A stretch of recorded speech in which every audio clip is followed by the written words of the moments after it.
آج ہم جس کہانی میں اتر رہے ہیں وہ بظاہر تو ایک سیدھی سادی حسد کی کہانی لگتی ہے، لیکن اس کی ہر تہہ کے نیچے ایک نیا ایک بہت گہرا راز چھپا ہے۔ بالکل۔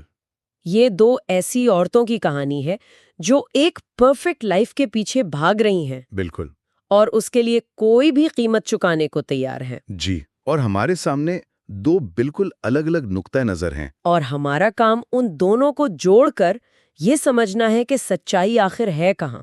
بالکل۔ یہ کہانی اس بات کی بہترین مثال ہے کہ جو ہمیں باہر سے نظر آتا ہے وہ اندر کی حقیقت سے کتنا مختلف ہو سکتا ہے۔ اچھا۔ ایک طرف تو ایک جنونی ویٹرس ہے جو ایک جوڑے کی زندگی کو مثالی سمجھتی ہے، اور دوسری طرف وہ جوڑا ہے جس کی آپ یہ سمجھ کے ان کے بنیادی ایک بہت بڑے جھوٹ پر رکھی ہے۔ تو یہ صرف ایک تھرلر نہیں ہے؟ نہیں، بالکل نہیں۔ یہ انسانی نفسیات کی ایک گہری کھوج ہے کہ لوگ اپنی بنائی ہوئی دنیا کو بچانے کے لیے کس حد تک جا سکتے ہیں۔ تو آئیے کہانی کی ترتیب کو سمجھتے ہیں۔ اس کا آغاز کہاں سے ہوتا ہے؟ سیم بیلا نامی ایک ریسٹورنٹ سے۔ ٹھیک ہے، جہاں ہنا نامی ایک ویٹرس کام کرتی ہے، اور ہر جمعے کی رات کیبل نمبر 6 پر ایک جوڑا آتا ہے، میکس اور نادین مرفی۔ جی، وہ خاموشی سے کھانا کھاتے ہیں، مہنگے لباس پہنتے ہیں، اور ہنا کی نظر میں وہ ایک مکمل خوشحال زندگی کا نمونہ ہے۔ بالکل، اور یہیں سے آپ دیکھیں نفسیاتی کھیل شروع ہو جاتا ہے۔ وہ کیسے؟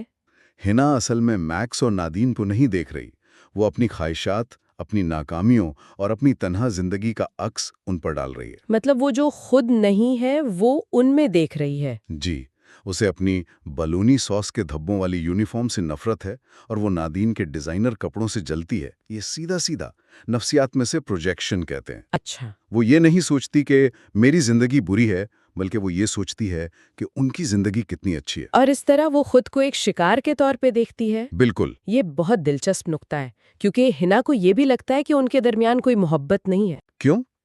کس بنیاد پر؟ کیونکہ وہ آپس میں زیادہ بات نہیں کرتے، کوئی پیار کا اظہار نہیں کرتے، تو اسے لگتا ہے کہ نادین اس پرفیکٹ زندگی کے حقدار ہی نہیں ہے۔ اور یہی اس کی سب سے بڑی غلط فہمی ہے۔ وہ ان کی خاموشی کو محبت کی کمی سمجھ رہی ہے، جبکہ حقیقت میں وہ خاموشی 20 سال پرانے رازوں کے بوجھ تلے دبی ہوئی ہے۔ نادین کی طرف سے دیکھیں تو میکس کا کاروبار بہت کامیاب ہے، ایئر کنڈیشننگ فلٹرز کا، لیکن وہ اکثر شہر سے باہر رہتا ہے۔ تو یہ جو جمعے کی رات کا کھانا ہے، یہ کوئی رومانوی شام نہیں ہے، یہ ایک معمول ہے، ایک رسم ہے جو ان کے ٹوٹتے ہوئے رشتے کو جوڑے رکھنے کی شاید آخری کوشش ہے۔ ایک ذمہ داری کی طرح۔ ہاں، ایک ذمہ داری بن چکی ہے، محبت کا اظہار نہیں۔ ٹھیک ہے، تو اب ہم آتے ہیں کہانی کے پہلے بڑے راز کی طرف، وہ راز جس پر نادین کی پوری زندگی ٹکی ہوئی ہے۔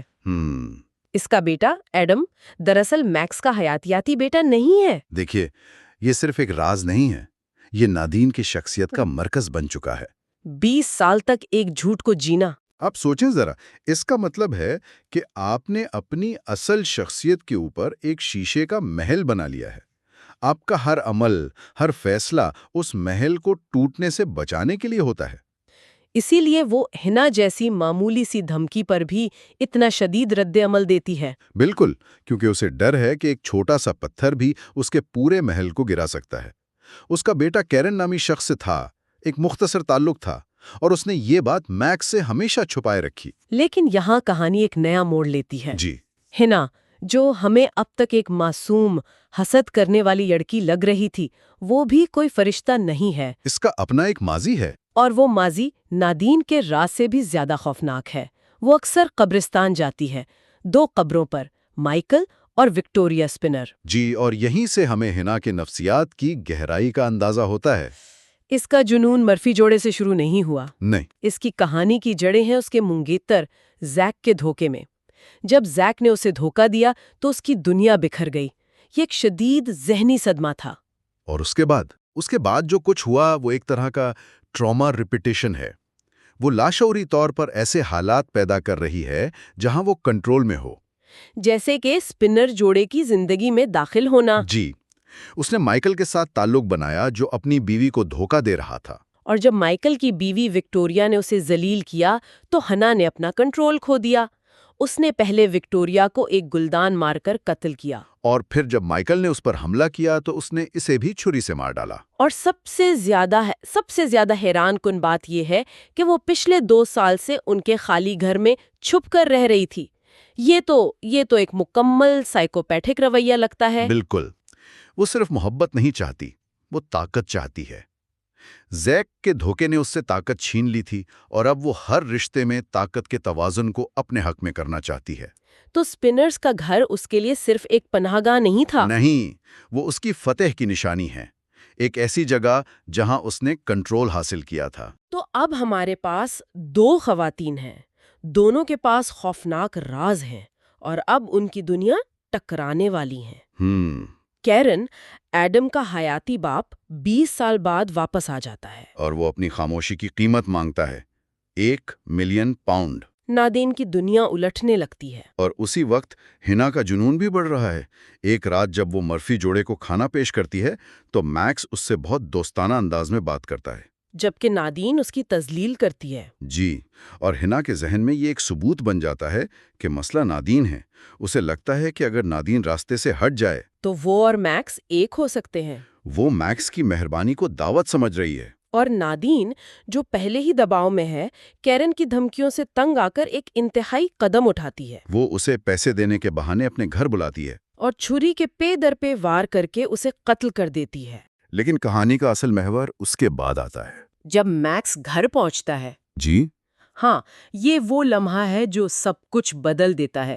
میکس لاش دیکھتا ہے اور نادین اسے سب کچھ سچ بتا دیتی ہے، کیرن کے بارے میں، ایڈم کے بارے میں، سب کچھ۔ اور میکس، وہ پولیس کو بلانے کے بجائے لاش کو ٹھکانے لگانے میں اس کی مدد کرنے کا فیصلہ کرتا ہے۔ مجھے یہ سمجھنا مشکل لگتا ہے، ایک کامیاب بزنس مین وہ ایک قتل چھپانے میں مدد کیوں کرے گا؟ کیا یہ واقعی قابل یقین ہے؟ یہ ایک بہت اچھا سوال ہے۔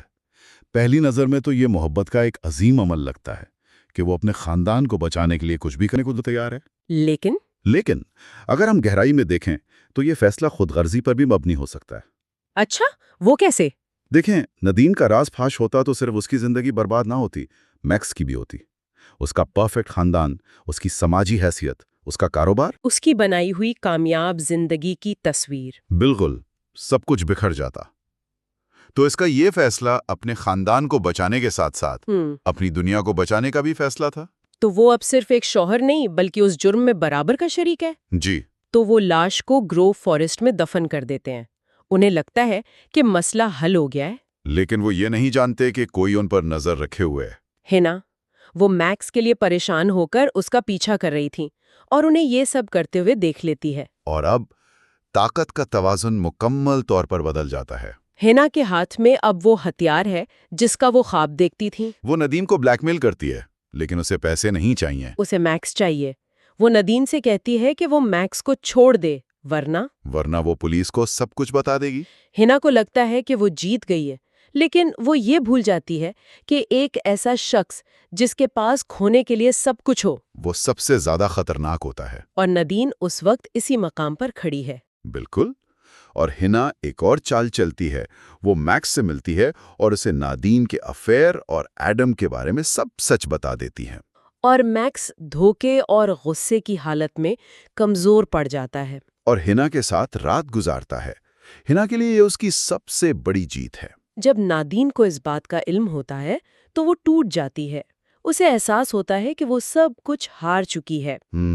وہ چھری اٹھا کر سیدھا سپنرز کے گھر پہنچتی ہے جہاں ہنا چھپی ہوئی ہے۔ ان دونوں کے درمیان ایک خوفناک لڑائی ہوتی ہے، اور اسی افراتفری میں مائیکل سپنر کے والد وہاں آ جاتے ہیں جو اپنے بیٹے کے قاتل کو ڈھونڈ رہے ہوتے ہیں۔ اور اسی لمحے قسمت کا کھیل دیکھیں، نادین کو ہنا کا راز پتہ چل جاتا ہے۔ اسے معلوم ہو جاتا ہے کہ ہنا نے سپنرز جوڑے کو قتل کیا تھا۔ اب دونوں ایک دوسرے کے راز جانتی ہیں، دونوں قاتل ہیں۔ کوئی بھی پولیس کے پاس نہیں جا سکتا۔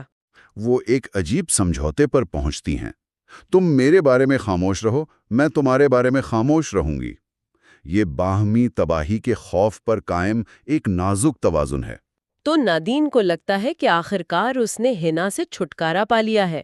وہ میکس کے پاس واپس جاتی ہے اور وہ اپنی زندگی دوبارہ شروع کرنے کی کوشش کرتی ہے۔ اور ہنا بے گھر ہو کر ایک ہاسٹل میں رہنے پر مجبور ہو جاتی ہے۔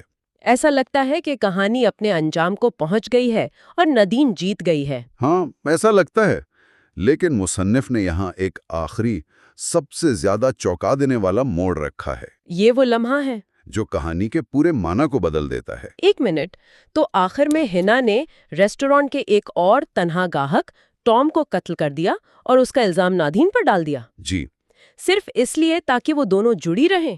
یہ تو میکس کو پانے کے جنون سے بھی زیادہ خوفناک ہے۔ بالکل، اس کا جنون میکس سے نادین پر منتقل ہو گیا ہے۔ وہ ایک پرفیکٹ زندگی نہیں چاہتی تھی، وہ نادین کی پرفیکٹ زندگی کو اون کرنا چاہتی تھی۔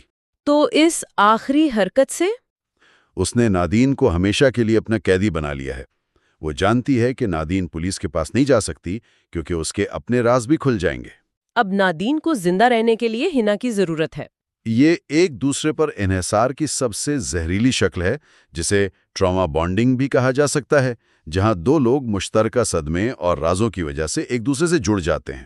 تو آخر میں وہ دونوں ایک عجیب و غریب پرفیکٹ کپل بن گئیں، دو قاتل جو ایک دوسرے کے رازوں سے ہمیشہ کے لیے بندھے ہوئے ہیں۔ یہ تو سوچ کر بھی خوف آتا ہے۔ یہی اس کہانی کی تاریخی ہے۔ ہم نے دیکھا کہ کس طرح حسد کی ایک بظاہر سادہ کہانی قتل، بلیک میلنگ اور نفسیاتی ہیرا پھیری کے ایک پیچیدہ جال میں تبدیل ہو گئی۔ یہ اس بات کی عکاسی کرتی ہے کہ راز کس طرح انسان کو اندر سے کھوکھلا کر دیتے ہیں اور ایک مثالی زندگی کے تصور کو بچانے کے لیے وہ کس حد تک گر سکتا ہے۔ یہ کہانی صرف دو خواتین کے بارے میں نہیں ہے، بلکہ اس جنون کے بارے میں ہے جو انسان کو اپنی انسانیت سے گرا دیتا ہے۔ نادین اپنی پرفیکٹ فیملی بچانا چاہتی تھی، اور ہینا اس پرفیکٹ فیملی کو چرانا چاہتی تھی، اور اس کوشش میں دونوں نے سب کچھ تباہ کر دیا۔ اور آخر میں دونوں کو وہ نہیں ملا جو وہ چاہتی تھی۔ نادین نے اپنا خاندان کھو دیا اور ہینا کو میکس نہیں ملا۔ اس کے بجائے انہیں ایک دوسرے کا ساتھ ملا، جو شاید کسی بھی جیل سے بدتر سزا ہے۔ تو یہ کہانی ہمیں ایک آخری سوچ کے ساتھ چھوڑ جاتی ہے۔ جب دو لوگ جھوٹ، فریب اور قتل جیسے خوفناک رازوں سے بندھے ہوں تو اصل میں طاقت کس کے پاس ہوتی ہے؟ کیا یہ صرف وقت کا کھیل ہے جب کوئی اگلا جنون یا اگلا راز اس پورے ڈھانچے کو ایک بار پھر زمین بوس کر دے گا؟